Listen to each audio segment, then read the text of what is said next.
Ya, assalamualaikum warahmatullahi wabarakatuh. Kembali lagi di channel Guru Saham.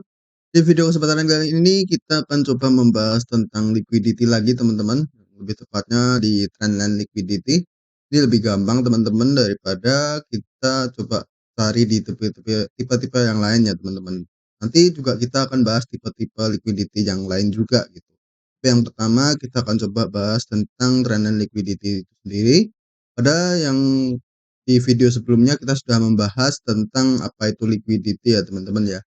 Oke, di sini saya akan coba jelaskan secara simpel ya teman-teman, bahwa trendline liquidity ini adalah tempat di mana para institusi atau market maker itu menciptakan area liquidity ya teman-teman ya.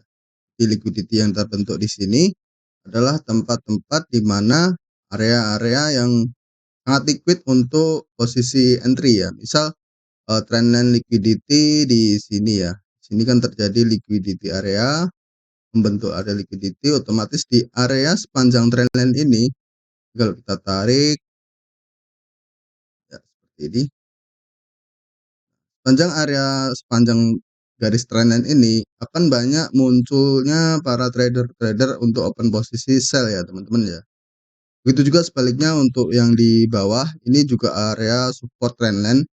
Ini salah satu area trendline liquidity juga teman-teman. Nah, di sini lebih simpelnya biasa disebut support trendline ya teman-teman ya. Dan di sini akan menimbulkan atau menciptakan area di mana para trader akan menciptakan posisi buy gitu, akan melakukan posisi buy gitu di area support trendline ini teman-teman. Nah karena market maker yang menciptakan gerakan harga teman-teman, jadi pergerakan harga ini yang sudah dikendalikan oleh market maker seperti institusional atau para bank atau para fund manager gitu. Jadi memang sengaja mereka menciptakan area-area seperti ini teman-teman untuk menciptakan liquidity itu sendiri teman-teman. Nah, di sini otomatis akan banyak para trader untuk open posisi buy di area ini dan posisi sell di area ini. Otomatis ketika para trader melakukan open posisi buy di sini, otomatis di bawah di sini adalah area stop loss-nya teman-teman. Begitu juga sebaliknya di area atas ini adalah area stop loss-nya. Oke, kita gambar nah, seperti ini teman-teman. Jadi di area atas ini mungkin di sini atau di sini juga jadi area stop loss-nya.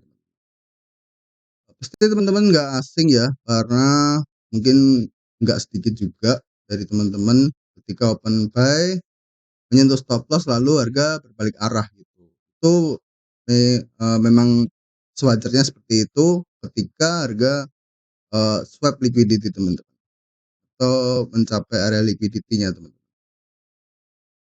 Ini sering terjadi di time frame kecil ya teman-teman ya, bukan di time frame besar ya. Bukan di time frame daily atau weekly karena itu jarang sekali terjadi ketika trendline atau liquidity trendline itu terbentuk ya teman-teman ya. Jadi liquidity trendline ini terbentuk itu sering terjadi di area atau di time frame kecil seperti M15, M5 hingga M30. Jadi metode trading dengan konsep trendline seperti ini atau chart pattern itu sepenuhnya nggak salah ya teman-teman ya, karena mungkin liquidity trendline yang dimaksud di sini adalah liquidity trendline yang terbentuk di time frame kecil teman-teman, seperti M5, M15, M30 gitu. Ini sendiri di time frame M30 atau M15 teman-teman. Jadi liquidity trendline di sini cara menghindarinya adalah kita fokus untuk selalu di market structure gitu. Jadi kita selalu tekankan untuk pada basic-nya itu di market structure. Di mana market structure itu terbentuk adalah lower low, lower high, lower low, lower high. Kemudian ada sudah perubahan arah karakter ketika change karakter atau lower high ditembus ya teman-teman. Oke, kita coba mapping di sini sebentar teman-teman. Oke, kita mapping sebentar untuk market structure-nya. Sini dia sudah breakout structure. Ini juga breakout structure. Oke, harga terus turun ya teman-teman ya. Ini berarti marketnya sedang bearish teman. Nah, seperti ini juga ada salah satu liquidity atau chart pattern juga teman-teman. Kalau teman-teman perhatikan, ketika harga break lalu kembali turun dan lanjutkan penurunan. Kenapa bisa begitu? Karena market structure-nya dia belum tembus gitu. Di market structure-nya masih bearish. Kemudian di sini di market structure bearish, perlu diingat ketika harga break di sini ya, harga break trendline di sini itu saat eh, yang bersamaan harga sudah change karakter teman-teman. Harga sudah change karakter di sini teman-teman. Harga sudah membentuk perubahan karakter gitu. Jadi di sini adalah lower high-nya. Kita gambar sedikit, teman-teman tahu ya. Ini adalah area swing high atau lower high.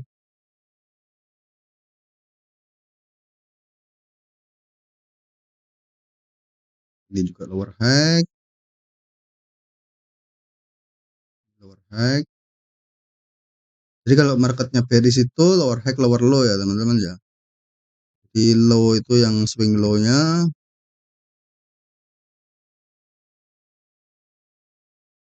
kalau yang atas itu lower high-nya teman-teman. Oke, di sini ada breakout structure juga. Tapi di sini ada lower high ini. Dan di sini ada lower low. Di sini juga lower low. Ketika harga di break di sini, teman-teman. Nah, di sini harga close candle di sini artinya harga sudah close di atas lower high sebelumnya, teman-teman. Jadi ketika lower high ditembus, berarti statusnya di sini sudah jadi higher high. Nah, di sini kan sudah jadi higher high ya. Berarti kemungkinan dia akan koreksi terlebih dahulu untuk menciptakan higher low ya, teman. Higher low atau higher high. Nah, di sini terjadi juga karena dia rebound dari area liquidity trendline-nya, kemungkinan di sini bisa jadi area liquidity ya. Jadi di sini harga membentuk liquidity terlebih dahulu sebelum dia melanjutkan market structure-nya gitu. Berarti di sini kita bisa pindahkan higher high-nya di sini. Ketika harga seperti ini, harga mungkin akan koreksi ya teman-teman ya, dan menembus area liquidity trendline tersebut ya. Liquidity trendline di sini.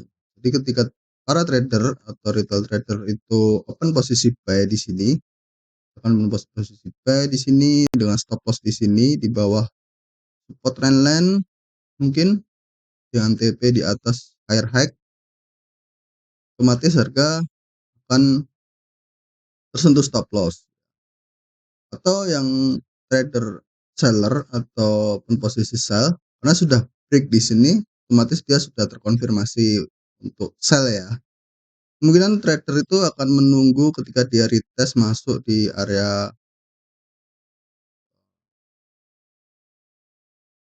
resist terakhirnya ya teman-teman. Jadi support become resistant gitu.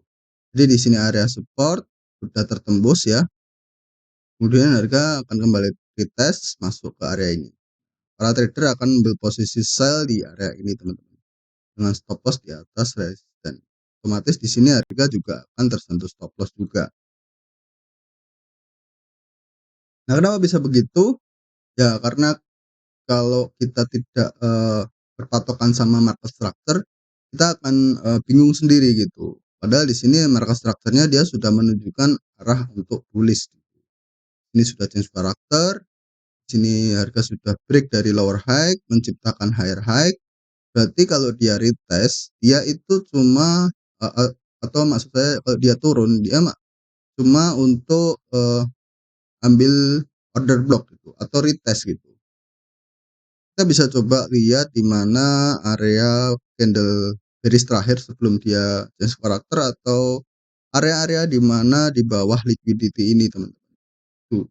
Jadi kita jangan, kalau kita ambil posisi buy, kita jangan berada di area liquidity itu sendiri, teman-teman. Kita bisa coba cari area order block-nya di sini.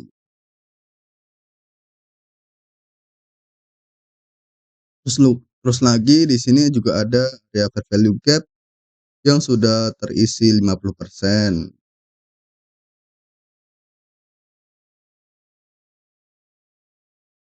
Ini ada fair value gap ya, di ekor sebelum dan ekor sesudah gitu. Jadi kita tariknya itu dari ekor sebelum dan ekor sesudah gitu. Harga sudah tertutupi 50% kira-kira. Jadi di sini tinggal tulis saja 50% di fair value gap.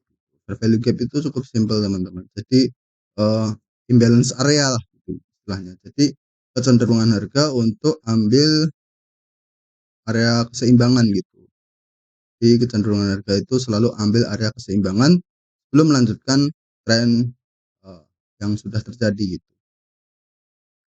Nah, di sini kita bisa ambil posisi buy di area di order block sini. Jadi kalau para retail trader itu untuk ambil posisi buy di sini, smart money concept untuk ambil posisi buy itu berada di area order block, teman-teman. Karena market structure-nya dia sudah bullish ya, dengan TP berada di lower di higher high sebelumnya. Stop loss bisa berada di sini, di bawah lower high sebelumnya, atau biasanya kalau saya ambil itu dari setengah dari order block di sini. Minusnya kalau kita ambil order block setengah atau 50% order block, kita nggak sering terjadi kelewatan seperti ini, teman-teman. Sering saya bahas juga di video tentang pengertian order block atau cara menggunakan order block. Jadi memang beberapa ada trader smart money concept itu menggunakan order block itu dengan 50% order block atau seutuhnya order block seperti ini. Dan stop loss di bawah lower.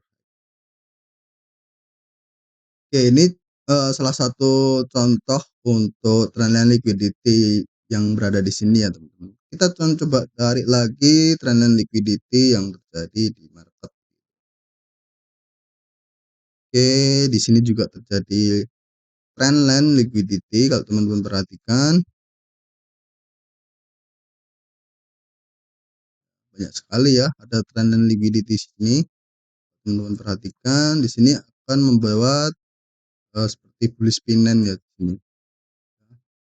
Harga break, kemudian dites. Nah, di sini otomatis ambil posisi buy gitu. Nah, stop loss di bawah sini dengan harapan dia akan naik sampai ke area atas. Padahal market structure-nya dia sudah break. Breaknya di mana? Di sini. Kita lihat di sini market structure-nya dia sudah break. Ini kan sudah kelihatan ya kalau dia bearish ya. Ini bearish. Ketika membentuk area liquidity trendline di sini, otomatis akan banyak trader yang terjebak juga.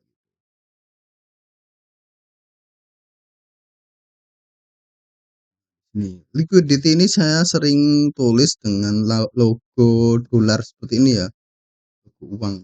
Nah, biasanya di sini adalah area di mana para institusional itu mencari uang gitu, dengan mengambil stop loss para trader gitu. Ini. Kita akan coba cari lagi di mana letak-letak liquidity. Nah, seperti ini juga ada. Walaupun di sini harga cukup respect ya terhadap liquidity ya, walaupun pada akhirnya dia akan turun lagi. Tapi di sini harga sempat bagus sih untuk buy di sini, stop loss di sini mungkin harga sudah sampai TP ya di sini. Area ini udah TP ya. Jadi mungkin ada beberapa trader yang selamat ya, tapi ya enggak sedikit juga yang sering terjebak gitu di area liquidity trendline ini. Kita akan coba cari lagi seperti ini, juga sama ini kalau kita perhatikan ini juga liquidity trendline teman-teman, harga break, kemudian ya seperti ini ya, harga break kemudian naik. Kenapa bisa seperti itu? Ya karena market structure-nya bullish ya teman-teman. Di sini terlihat ini breakout structure, ini change karakter, terus di sini breakout structure lagi, terus di sini breakout structure lagi. Ini harga sudah breakout structure ya, sudah tersentuh close candle di sini teman-teman. Teman-teman perhatikan harga udah menyentuh atau harga sudah close di atas area swing high atau higher high. Nah, seperti ini. Walaupun close-nya itu cuman dikit ya teman-teman ya. Itu udah bagus sih sebenarnya udah close seperti ini. Walaupun ada beberapa trader yang menggunakan dengan wick aja seperti ini udah cukup gitu. Nah, seperti ini. Tapi kalau saya lebih konservatif sih, jadi saya cari lebih validnya lagi di area yang sudah close candle seperti ini. Nah, sudah close seperti ini berarti, ketika dia retest dan menciptakan liquidity area di sini, liquidity area terbentuk ya, liquidity area terbentuk dan harga masih terus turun teman-teman. Harga sempat turun sampai menutupi area fair value gap di sini. Ini ada fair value gap. Jadi perlu diperhatikan juga fair value gap itu konsepnya seperti gap ya. Jadi harga akan kembali untuk mengisi kekosongan di sini teman-teman. Tapi ini bukan gap teman. Jadi ya lebih lemah gitu. Kekuatannya itu lebih lemah daripada gap gitu. Jadi konsepnya hampir sama dengan gap tapi beda dengan gap. Karena kekuatannya itu lebih lemah. Jadi walaupun konsepnya sama, harga akan kembali menutupi area fair value gap, tapi harga lebih kuat lagi kalau gap gitu. Dan di sini harga sudah menutupi fair value gap untuk liquidity area. Setelah membentuk liquidity area, harga kembali lagi untuk swap liquidity dan melanjutkan kenaikan. Jadi udah jelas ya di sininya untuk menjebak para trader ya. Ini juga sama. Ini harga seolah-olah dia sudah breakout, ya. Dia sudah breakout, tapi malah turun. Kemudian di sini juga sama, harga juga sudah break ke bawah, malah turun. Padahal di sini kita perhatikan ketika dia break ke bawah seperti ini, kemudian dia break ke atas, otomatis dia sudah change karakter ya. Dan di sini harga membentuk liquidity lagi kalau teman-teman perhatikan. Nah, ini sabut atas bawah teman-teman. Jadi kalau terjadi seperti ini kita lihat time frame besarnya seperti apa. Kalau terbentuk liquidity cukup besar seperti ini liquidity-nya mungkin terjadi di H1 atau H4 teman-teman. Berarti kita lihat time frame besarnya seperti apa di sini. Dulu di sini. Nah, dan time frame besarnya itu market structure time frame besarnya seperti apa? Oh, dia bearish. Berarti bearish ketika dia koreksi, kita bisa coba lihat dari Fibo-nya. Dia belum masuk ke Fibo 50, tapi dia sudah bearish.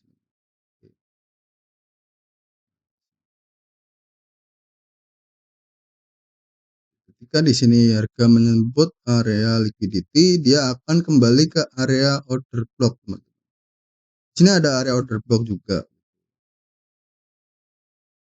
Dia kembali masuk ke area order block, kemudian dia swap liquidity lagi.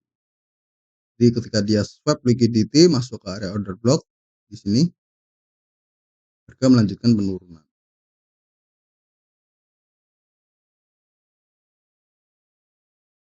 Ini juga sama ada liquidity tapi harga tidak swap ya ke area order block karena area order block-nya berada di area liquidity sendiri.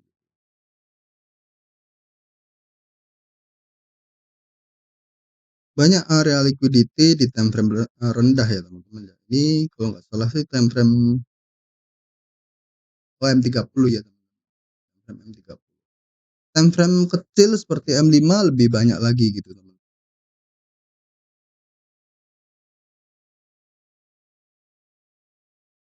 Nah seperti ini teman-teman kalau kita perhatikan harga break ke atas kemudian dia kembali turun. Jadi jangan terpaku sama area-area liquidity di time frame kecil ya. Nilai liquidity equal high,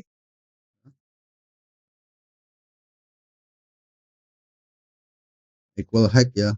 Besok saya bahas tentang equal structure ya. Equal structure itu ada equal high dan equal low. Itu lebih kompleks lagi. Jadi macam-macam liquidity itu ada banyak teman-teman.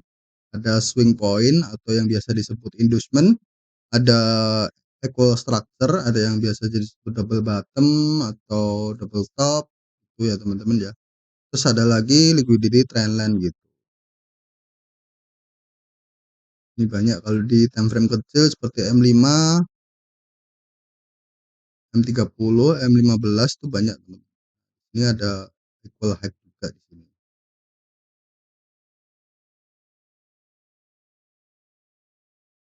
Ini equal high juga.